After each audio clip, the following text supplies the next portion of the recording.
নাহার, ও নূর নাহার, আমি এখনো tour driver.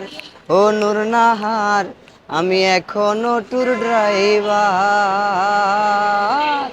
আমি এখনোই বাদাম্যা বেরেক মারি থাম্যা থাম্যা। আমি এখনোই বাদাম্যা বেরেক মারি থাম্যা থাম্যা। কত জায়গায় কত যাত্রী করি পারাপার। ও নূর নাহার, আমি এখনো ট্যুর ড্রাইভার। ও নূর নাহার, আমি এখনো ট্যুর ড্রাইভার। দেশে অটো গাড়ি চালাইতাম, আমার নিজের অটো গাড়ি ছিল। এখন তো আমি ভাড়া গাড়ি চালাই। তো অটো গাড়িটা চুরি হয়ে গেছিল। চুরি হয়ে যাওয়ার পরে দেশে কাজ করতে পারতেছিলাম না, তাই ভাবলাম ঢাকা চলে আসি। ঢাকায় চলে আসলাম। ঢাকা এসেও চাকরি বাকরি পাচ্ছি না। তো ভাবলাম অনেকেই রিক্সা চালায়, আমিও রিক্সা চালানোর সিদ্ধান্ত নিলাম। রিক্সা চালাচ্ছি আর কি। জি মামা। তো আমার ইচ্ছা হচ্ছে আমি কোনো একদিন শিল্পী হব। হ্যাঁ, যদিও এখন আমি রিক্সা চালক। আমি গান লেখি, নিজের গান নিজেই করি, অন্যের গানও করি, কিন্তু অন্যের গান করা হয় নাই এখনো, অডিও ভিডিও করা হয় নাই। নিজের গান নিজেই করি। ইদানিং একটা র্যাপ সং লেখছি, এটা কিছুদিনের মধ্যে আমি জি সিরিজে দেওয়ার চিন্তা ভাবনা করছি, ওখানে আপলোড হবে। আর অন্য অন্য গান তো লিখতেছি। এই পথে আসার কারণ আমার সংসার আছে, যেহেতু সংসারও চালাতে হবে। আমার যেহেতু গান পছন্দ, যেহেতু আমি শিল্পী হতে চাই, তো আমার তো টাকা ইনকাম করতে হবে বেশি। আমি পরিশ্রম করি অনেক। আমি দিন রাত অনেক অনেক রাত পর্যন্ত গাড়ি চালাই। হ্যাঁ, সকাল থেকে রাত্রে 11টা 12টা পর্যন্ত গাড়ি চালাই। হ্যাঁ, 1000-1200 টাকা ইনকাম করি আমি। অনেকগুলা চ্যানেলে গানগুলো রিলিজ হয়েছে, 37-38টা গান রিলিজ হয়েছে। তো প্রায় 20-22টা চ্যানেলে গানগুলো রিলিজ হয়েছে। হ্যাঁ, জনপ্রিয় হয়েছে আমার ও নূর নাহার, আমি এখন অটো ড্রাইভার। আমি যখন অটো কিনছিলাম দেশের বাড়িতে, তখন অটো গাড়ি এই অবস্থায় আমি গানটা লিখছিলাম। আর তখনই আমার ওয়াইফ, যে প্রথম ওয়াইফ ছিল, উনি আমার সাথে রাগারাগি করে চলে গেছিল। আর ওনাকে উদ্দেশ্য করে আমি গানটা লিখছিলাম। ওই গানটাই আমার জনপ্রিয় হয়েছে। হ্যাঁ, শুনতে পারবেন, সমস্যা নাই। কারণ ওইটা তো আমি অটো নিয়ে লিখছিলাম, তো শুনতে পারবেন, সমস্যা নেই। অন্য গানও শুনতে পারবেন। নুন্নার গানটাই শুনতে চান, শোনাই, সমস্যা নাই।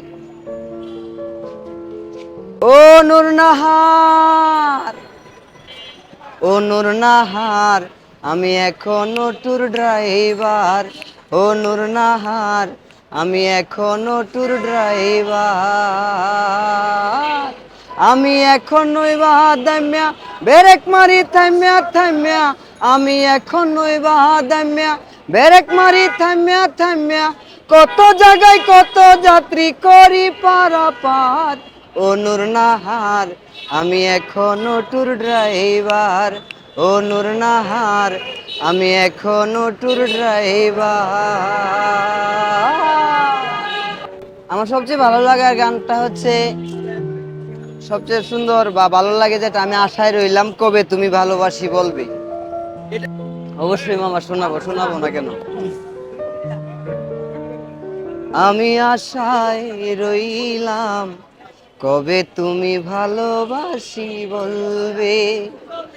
আমি আশায় রইলাম কবে তুমি ভালোবাসি বলবে।